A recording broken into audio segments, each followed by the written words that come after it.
Slip వచ్చిందిగా slip लगी है పైగా ये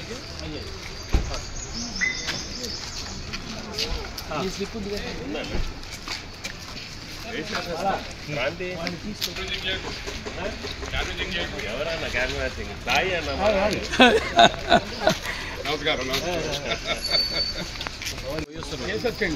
అలాగే సార్ ఇక్కడ వెయిట్ చేస్తాం అలాగే అన్నయ్య సార్ మొబైల్ పై నోటాలు మరి ఓటు ఎవరికి వేసారని అడగలేదేంటి? ఆ ఒక్కటి అడగదు. నా ప్రాణానికి ప్రాణమైన తెలుగు ప్రేక్షక దేవుళ్ళందరికీ నమస్కారం. నేను చెప్పే కంటే ముందు మీరే చెప్పేసి ఉంటారు బహుశా. బాబు ఓటేయండి రా బాబు, ఓటేయండి బాబు. మీ అందరికీ నమస్కారం. ఓటు వెయ్యని వారికి మాత్రం ప్రత్యేకమైన నమస్కారం. దయచేసి లేవండి. ఒక అర రోజే అయింది, ఇంకొక అర రోజు ఉంది.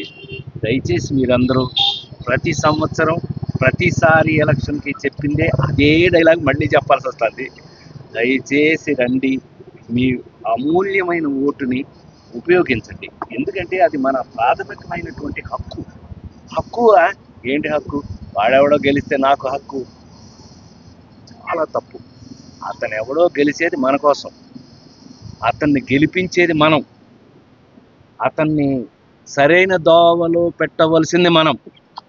సో అలాంటప్పుడు బాధ్యత మనదే కదా. అసలు బాధ్యత తీసుకోకపోతే మనం ఏమి అడుగుతాం రేపు? దయచేసి మరొకసారి మీ అందరినీ చెప్పిందే చెప్తున్నాను అనుకోవద్దండి. తప్పదు, ఏం చేస్తాం. నేను 46 సంవత్సరాలుగా మీ అందరినీ నవ్విస్తున్న వాడిగా నా బాధ్యత లేదు, నా హక్కు మీ మీద. మీ అందరినీ రమ్మని ఓటు వేయమని చెప్పటం నా హక్కు మీ అందరి మీద. మీ ఇంట్లో వ్యక్తిగా, మీ ఇంట్లో రాజేంద్ర ప్రసాద్ సినిమా ఎంత ప్రభావం చూపుతుందో అంత హక్కుతోటి నేను మిమ్మల్ని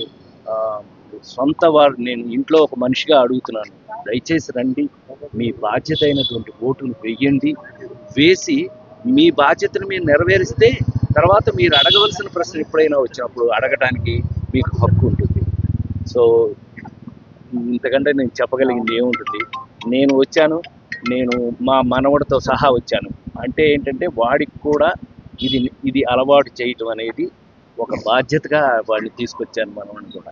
అందుకని మీరు కూడా దయచేసి ఎంత హుషారుగా నా సినిమాల్లో ఉన్నంత ఆనందంగా హ్యాపీగా లెగిసి రండి, ఓటు వేయండి. మీ రాజేంద్ర ప్రసాద్.